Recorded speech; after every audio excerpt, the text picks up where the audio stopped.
Olá pessoal do terceiro ano, tudo bem com vocês? Aqui é o professor Rubens Leal, mais uma vez com Geografia 1. Vamos dar continuidade e concluir a questão de climas no Brasil, né? Uma questão muito abrangente que nos dispensou 3 aulas, mas realmente é assim, pessoal. Abrange uma gama de conteúdos de climatologia e nós temos que trabalhar todas as vertentes. A ideia aqui é que você saia com o melhor preparo possível, independente das adversidades promovidas para o Enem e os vestibulares que você vai encontrar. Então, para a gente dar continuidade e finalizar essa questão de climas no Brasil, é interessante que você entenda que existem 3 tipos de chuvas. Na aula 5, a aula passada, nós mostramos, por exemplo, a atuação da massa polar atlântica. Vocês vão lembrar que eu disse que quando ela deixava o sul e chegava no litoral do sudeste e do sul da Bahia, ela encontrava lá a massa tropical atlântica. E quando essas massas se encontravam, se batiam frontalmente, elas provocavam a precipitação chuvosa. É essa característica que nós damos ao nome de chuva frontal. Frontal porque é provocada pelo encontro frontal de 2 massas de ar diferentes, que vêm em sentidos opostos e se encontram. Quando elas se batem, como elas estão carregadas de umidade, elas provocam a precipitação. Para ficar mais fácil, eu vou fazer apenas um pequeno desenho aqui, porque é esse tipo de desenho que você encontra para caracterizar a chuva frontal. É muito simples, pessoal. Você vai ver esse desenho de uma massa, vamos colocar aqui a massa polar atlântica. Inclusive, eles colocam dentro da massa um nome para definir, né?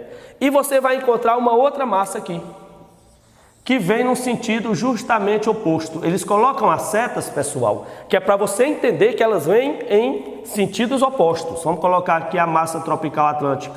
Então perceba que são 2 massas opostas, porque uma é fria e outra é quente, mas as 2 têm umidade. Então quando elas vêm em deslocamentos distintos e se batem frontalmente, elas provocam a precipitação chuvosa. É essa chuva que nós chamamos de chuva frontal, pelo encontro frontal de 2 massas de ar com direções distintas, que se encontram. As chuvas ali do litoral, do sudeste e do sul da Bahia, a maior parte delas caracteriza como chuva frontal. Se vocês conhecerem a realidade, por exemplo, de São Paulo, do Rio de Janeiro, existe sempre ao amanhecer, nas primeiras horas do dia, aquela garoa, aquela chuvinha fina. Não é à toa que São Paulo é conhecido como terra da garoa, né? Essas chuvas geralmente são promovidas pela atuação do encontro dessas massas. Chuva frontal, portanto, a partir do encontro de 2 massas de ar com características distintas, que provocam a precipitação chuvosa. Tudo bem. Uma vez entendida a chuva frontal, vamos para o segundo tipo de chuva. Chuva orográfica. E aí eu gostaria que vocês nas suas anotações colocassem chuva orográfica, ela também é conhecida como de relevo. Chuva orográfica ou de relevo. Vamos lembrar de outra massa de ar que nós tratamos na aula 5? A massa equatorial atlântica. Vocês lembram aí que eu disse que o sertão nordestino não sofre a atuação da massa equatorial atlântica? Eu explico. É o tipo de chuva orográfica ou de relevo. A massa equatorial atlântica, ela vem do Oceano Atlântico em direção ao Nordeste. Ela começa a liberar precipitação, ela começa a liberar chuvas no litoral, que nós chamamos de zona da mata nordestina, e no agreste. E ela vai se deslocando em direção ao interior do Nordeste. Aí ela encontra uma adversidade, uma barreira natural, uma barreira física. O Planalto da Borborema, uma cadeia de montanhas. Aí essa massa equatorial atlântica, ela bate no Planalto da Borborema e ali ela se dissipa. Ali ela provoca suas últimas precipitações. Ela não consegue ultrapassar o Planalto da Borborema e atingir o sertão, por exemplo. Por isso que o sertão continua seco. E o agreste e a zona da mata são bem mais chuvosos, bem mais úmidos. Então, o que é que houve com a massa equatorial atlântica ao adentrar o interior do Nordeste? Ela encontrou essa barreira natural, que é o Planalto da Borborema, a montanha, bateu e se dissipou. Ali ela acabou, ali ela jogou suas últimas precipitações chuvosas. Portanto, ali houve um tipo de chuva conhecido como chuva orográfica ou de relevo. O que é que eu quero dizer? É que durante o deslocamento a massa encontrou uma montanha, bateu nela e acabou. Ela não conseguiu transpor aquele obstáculo. O desenho que você vai encontrar nas questões é basicamente esse. Se atentem comigo. Você vai ver esse desenho, você vai ver o deslocamento dessa massa, você vai ver o deslocamento dessa massa, E aí, quando ela chega aqui, ela libera a água. Olha, quando essa massa está deslocando, ela está liberando água. Mas quando ela chega aqui em cima, que ela bate no topo da montanha, ela não consegue mais ultrapassar, aqui ela acaba. Portanto, essa porção, ela continua seca. Ela não recebe a precipitação. Se você entender a sequência das sub-regiões nordestinas, é basicamente como se essa área fosse a zona da mata. Aqui, portanto, é o litoral, né? Essa área fosse o agreste. Aqui fosse o planalto da Borborema. E aqui fosse o sertão nordestino. Portanto, a massa equatorial atlântica, vamos colocar aqui ela para especificar, massa equatorial atlântica, ela vem se locomovendo do litoral, do Oceano Atlântico, trazendo umidade. Aí essa umidade ela vai sendo despejada na zona da mata, no agreste. Por isso que eu repito, a zona da mata e agreste são bem mais chuvosas, são áreas bem mais úmidas. Só que ela encontra esse obstáculo que impede que ela ultrapasse para o sertão, que é o planalto da Borborema. E aí ocorre o que nós chamamos, no planalto da Borborema, de chuva orográfica ou de relevo. Mas você nunca vai encontrar o termo de relevo. Você vai sempre encontrar orográfica, que é um termo geográfico, mais científico. Mas se você lembrar que chuva orográfica é de relevo, já ajuda a diferenciar das demais. Então, chuva frontal é a primeira que nós tratamos, chuva orográfica é essa segunda. Vamos compreender terceiro tipo de chuva, a chuva convectiva. Ela também pode ser chamada de chuva de convecção. Para você entender esse tipo de chuva, é bom que vocês saibam que ela é a chuva que predomina, é o tipo chuvoso que predomina na região amazônica. Chuva convectiva ou de convecção é muito simples. Eu disse a vocês que a região amazônica ela é coberta pela massa equatorial continental, que é quente e úmida. O clima da região amazônica é o equatorial, quente e úmido. Então, o que é que ocorre na região amazônica? A região amazônica tem muitos rios. São milhares de rios. Ali fica a bacia amazônica. É a maior bacia hidrográfica do planeta. Você imagina, então há um grande espelho de água, muitos rios na região amazônica e uma temperatura quente. Então o que é que se provoca lá? Um acelerado processo de evapotranspiração da água. Diariamente, muita água desses rios evapora pelo calor excessivo da região. E essa água que vai evaporando, ela vai formando nuvens chuvosas durante o decorrer do dia. Quando é a tardinha, início da noite, essas nuvens estão tão carregadas de água que foi evaporada durante o dia, que elas liberam toda essa precipitação. É o que nós chamamos de chuva convectiva. Ou seja, não são massas de ar provenientes de nenhuma área. É uma chuva que ela se formou pelo próprio processo de evapotranspiração da água na região. Por isso, pessoal, fica aqui uma dica, uma curiosidade. Na região amazônica, geralmente chove todo dia, no finzinho da tarde, início da noite. Tem até uma piada que diz que lá é assim. Você quer marcar um encontro, então você diz assim, olha, eu encontro no shopping hoje depois da chuva. Porque a chuva já é algo legítimo, esperado na região. Esse tipo de chuva ocorrido na região norte, na região amazônica, é a chuva de convecção. É a chuva convectiva. Então, vou repetir. É uma região de um grande espelho de água, pela grande quantidade de rios. A maior bacia hidrográfica do mundo fica na região amazônica. E esses espelhos de água, eles se complementam com um calor excessivo. É uma área muito quente. Então, o calor com a água faz o processo de evapotranspiração ser intenso durante o dia todo. E essa água que vai subindo, evaporando, ela vai formando nuvens chuvosas no decorrer do dia. À tardinha, essas nuvens já estão saturadas, muito carregadas de toda a água que foi absorvida durante o processo do dia. E aí elas não suportam mais e liberam essa água. É a chuva convectiva. É uma chuva típica da região amazônica. Então não dá para você esquecer. Então qual é o desenho da chuva convectiva? Para ela não ficar sem desenho. É muito simples. Você vai ver esse desenho da superfície, você vai ver essas setinhas mostrando o processo de evapotranspiração da água e você vai ver a formação de nuvens chuvosas. Aí você vai observar que elas vão liberar no mesmo desenho. E geralmente quando eles pedem na questão, quando eles desenham essas setas, eles colocam o nomezinho. É evapotranspiração, para você entender que as setas estão indicando que a água está evaporando. Então a água evapora durante o dia, forma as nuvens chuvosas e elas devolvem a água para a mesma região, finzinho do dia, à tardinha, início da noite. Chuva de convecção, chuva convectiva, né? Chuva convectiva. Portanto, esses são os 3 tipos principais de precipitações chuvosas. Recapitulando, chuva frontal ocorre a partir do encontro frontal entre massas de ar diferentes. Elas se deslocam em sentidos contrários, se encontram e provocam a liberação da precipitação chuvosa. Chuva orográfica ou de relevo, não esqueça, ocorre quando uma massa carregada no seu processo de deslocamento, ela encontra uma precipitação do relevo, uma montanha, por exemplo, um acidente de relevo. Aí ela bate nesse acidente e libera a sua água. Essa chuva é chamada de orográfica ou de relevo. E a chuva convectiva, ela é proveniente do próprio processo de evapotranspiração da água. E as nuvens se formam exatamente em cima da região onde ela vai liberar a água de volta. Esse tipo de chuva, que é muito comum na Amazônia, existe aqui em Picos também.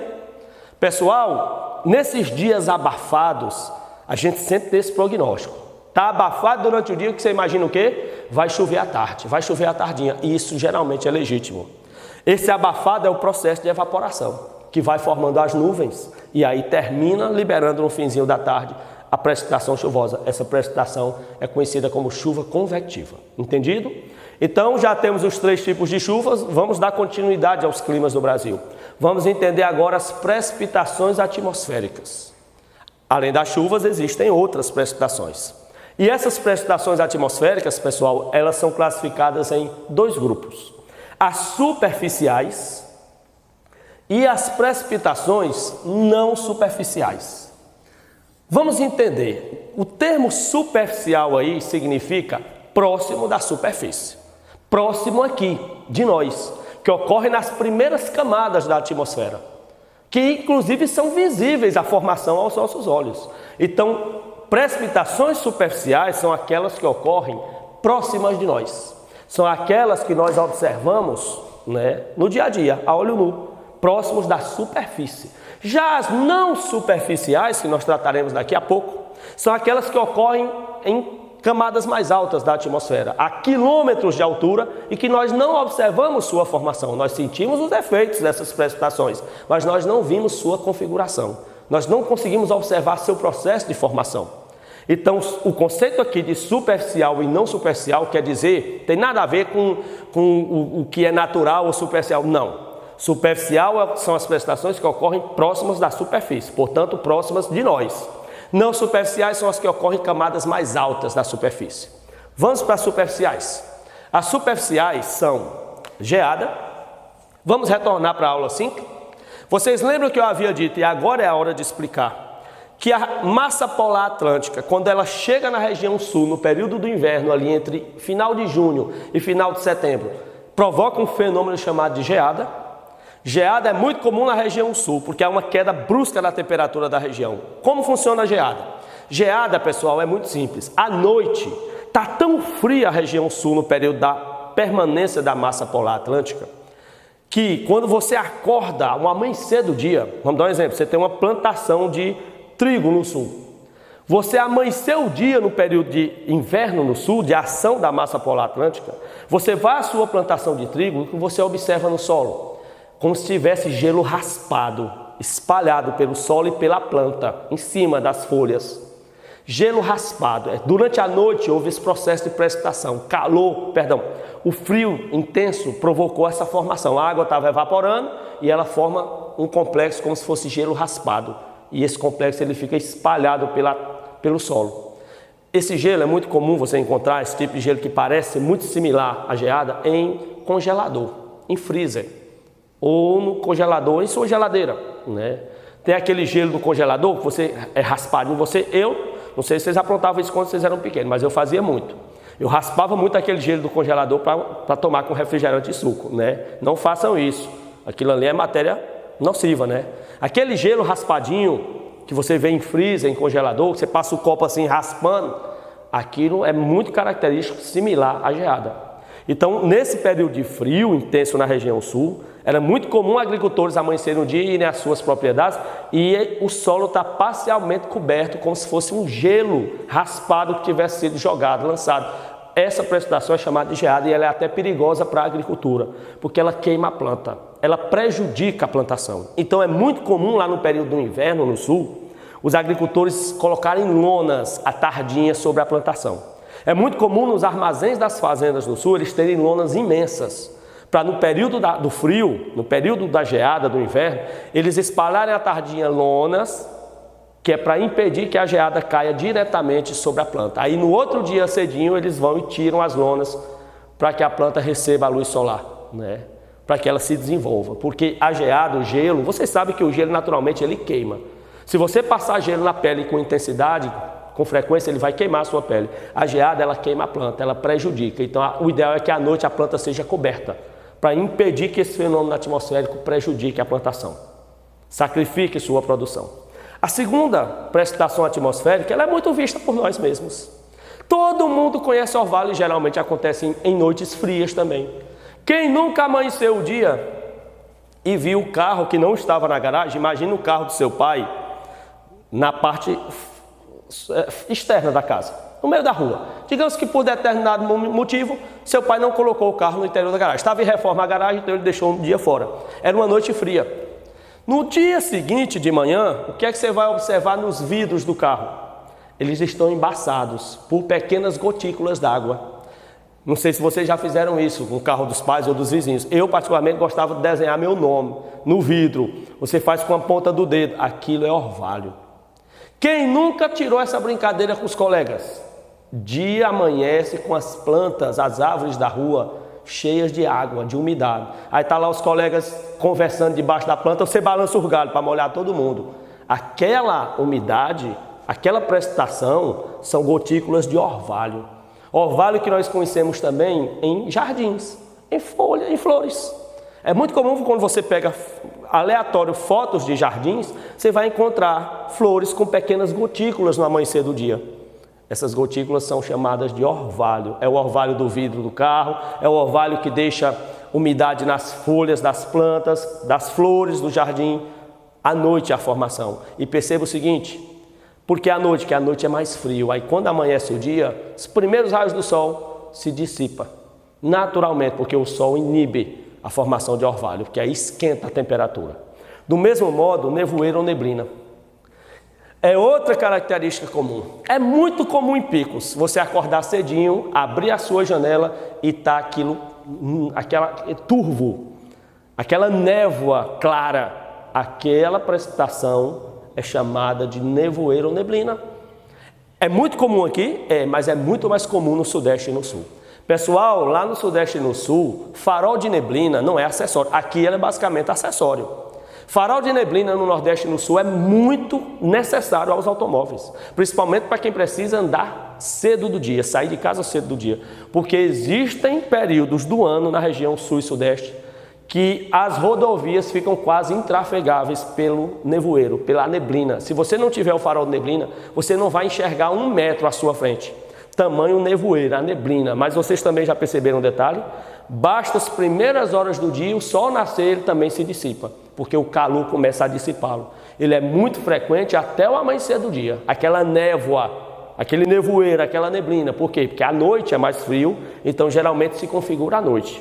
Então esses são os fenômenos, as precipitações atmosféricas que ocorrem próximas da superfície. Eu disse a vocês, são aquelas inclusive que nós percebemos, a gente vê a olho nu. Todos nós vemos a atuação de um nevoeiro, de uma neblina, do orvalho, da geada lá no sul. Agora existem também as precipitações não superficiais, que são aquelas que ocorrem a camadas mais altas da atmosfera, a quilômetros de altura, que nós sentimos seus efeitos, mas nós não vimos a sua formação. Vamos a elas? Chuva, né? Chuva é o primeiro tipo de precipitação não superficial, que ocorre a camadas altas da atmosfera. As chuvas que nós tratamos agora há pouco, geralmente elas são de 3 tipos: chuva frontal, chuva orográfica e chuva convectiva. Neve, pessoal, é uma variável.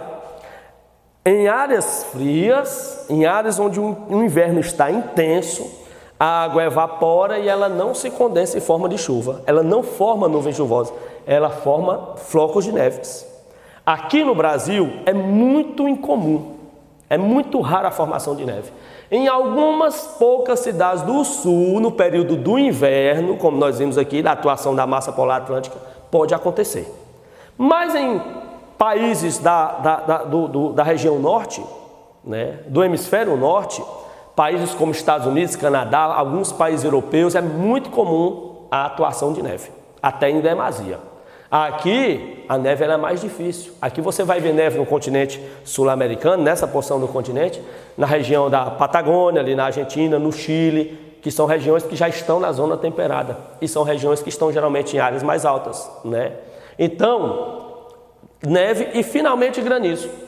Granizo, que é chuva de blocos de gelo. O granizo se forma, pessoal, eu explico. Geralmente quando a água está evaporando, quando ela forma nuvens, aqui em camadas mais baixas, ela já forma as nuvens e volta em forma de chuva. Mas tem precipitações, tem evaporação, que a água vai buscando a formação de nuvem. Ela vai subindo, evaporando, procurando e não há formação de nuvem. Então ela vai para camadas mais superiores da atmosfera. E lá nessas camadas superiores já está tão frio que aí ela não vai mais formar nuvem. Ela vai formar blocos de gelos. E ela vai voltar. Ela vai voltar em forma de granizo. Tem muita gente que não entende o processo de granizo. Ah, professor Rubens, granizo não é só em região muito fria. Não, pessoal, Pico já teve chuva de granizo. A chuva de granizo não tem nada a ver com o clima da região. A chuva de granizo tem a ver com onde, em que camada, a que altitude a água vai encontrar o ambiente ideal para ela se precipitar. Eu repito, tem evaporação que aqui a alguns quilômetros de altura, a água já vai encontrar as nuvens, se precipita, forma a nuvem e chuva. Mas existem momentos, épocas, que a água vai evaporando e não vai encontrando a formação de nuvens para formar a precipitação chuvosa. Então ela vai evaporando e vai subindo mais. Aí quando ela está em camadas superiores, lá já vai estar tão frio que aí ela não vai se formar em nuvens chuvosas. Ela já vai se formar em granizo, em blocos de gelo. Porque ela só foi se precipitar quando encontrou uma temperatura muito fria. Aí ela já se precipita como bloco de gelo. E aí cai a chuva de granizo. Granizo, neve e a chuva propriamente dita são exemplos típicos de precipitações não superficiais, ou seja, que ocorrem em camadas mais altas da atmosfera e que nós não observamos esse processo de formação, embora sintamos os seus efeitos, é claro, as suas ações. E para finalizarmos a aula, lembrar também, ou relembrar, porque isso nós já havíamos visto em aulas anteriores, que o planeta Terra ele não é igualmente iluminado.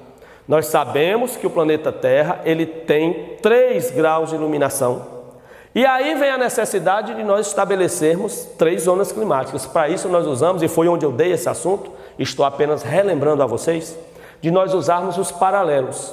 Vocês sabem que a Terra tem no total 180 paralelos, linhas imaginárias que cortam o planeta no sentido horizontal, sendo que são 90 paralelos para norte e 90 paralelos para sul, e que o paralelo principal é a linha do Equador, claro, que divide os hemisférios. Agora, além da linha do Equador, vocês viram comigo que existem mais 4 paralelos importantes, né? Então está aqui a linha do Equador, o Trópico de Câncer, o Trópico de Capricórnio, o Círculo Polar Ártico e o Círculo Polar Antártico. Esses são 5 principais paralelos dos 180 que a Terra tem. Por que a geografia trata desses 5? Porque eles delimitam as 3 zonas climáticas da Terra. A saber, zona tropical é justamente a área que fica compreendida entre o Trópico de Câncer, esse paralelo, e o Trópico de Capricórnio, esse paralelo. Essa zona tropical, ela é a mais quente das 3 zonas climáticas, justamente por ser a zona central e ser a que mais recebe insolação, mais recebe os raios solares. E é justamente aqui onde o Brasil tem 93% de seu território, na zona tropical. A segunda zona é a zona temperada, né? Tropical temperada. A zona temperada são essas 2 aqui. Essa é conhecida como zona temperada norte e essa zona temperada sul. Percebam que como elas já não ocupam uma porção central do planeta, elas já vão receber o Sol com menor intensidade. Os raios solares já vêm com certo desnível. Então essas zonas temperadas, geralmente elas são mais frias que as tropicais. E percebam um detalhe, o Brasil tem 93% do seu território na zona tropical, tem 7% apenas na zona temperada. Se você for colocar o mapa do Brasil, ele está mais ou menos aqui, ó. 93% do território na zona tropical, 7% na zona temperada. Justamente o sul, que é a região mais fria do Brasil, porque é a única região que está numa zona diferente do resto do país, uma zona mais fria que a zona tropical, a zona temperada sul aqui no caso. E finalmente, para nós finalizarmos, a zona polar. A zona polar norte, o Polo Norte, também conhecido como região ártica, e a zona polar sul, o Polo Sul ou região Antártida, que por já ficarem nos polos da Terra, nos extremos, quase não recebem insolação. E, portanto, são as áreas mais frias do planeta. As calotas polares são congeladas, temperaturas de difícil adaptação. O Polo Norte, inclusive, é habitável. O Polo Norte é habitável, mas o Polo Sul, devido à extremidade do clima, às adversidades, o rigor da temperatura, é uma área desabitada em caráter definitivo.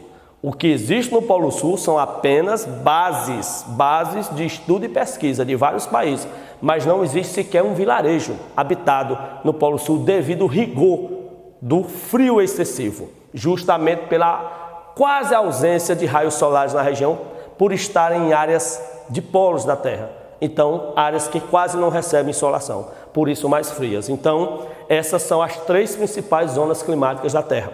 A zona tropical, a central, que recebe mais insolação e, portanto, é a mais quente. A zona temperada, que já fica um pouco a par, não é o centro, já é um pouco mais fria que a tropical. E as zonas polares, por ficarem nos extremos, quase não recebem insolação. Então, eu espero que fique compreendido. Aqui nós encerramos o conteúdo de climas em geral e climas no Brasil mais especificamente. Eu encontro vocês na próxima aula Foco e Fé.